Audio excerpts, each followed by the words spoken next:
আজ আপনাদের দেখাবো দই আলু। এটা খেতে খুবই সুন্দর হয়। লুচি, পরোটা বা রুটির সাথে এটা খেতে খুবই ভালো লাগে।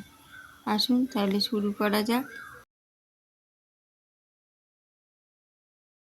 প্রথমে কড়াইতে তেল গরম করে 3টে আলু অল্প সেদ্ধ করে টুকরো করে রেখেছিলাম তাই দিয়ে দিতে হবে। তারপরে সেই তেলের মধ্যে দারুচিনি, লবঙ্গ, এলাচ,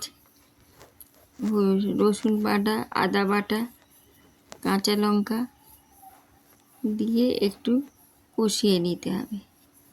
কষানো হয়ে গেলে তারপরে পেঁয়াজ কুচি এবং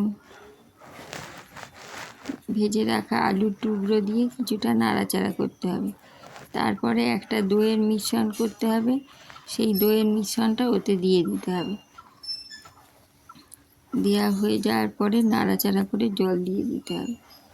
জল দেওয়া হয়ে গেলে স্বাদ মতন চিনি এবং স্বাদ মতন লবণ দিয়ে ধনেপাতা কুচি দিয়ে আবার একটু ফুটতে দিতে হবে। তারপরে গরম মশলা দিয়ে দিতে হবে। দেখুন কত সুন্দর হয়েছে দই আলু। তাহলে আজ আসি, আবার পরে দেখা হবে। নমস্কার।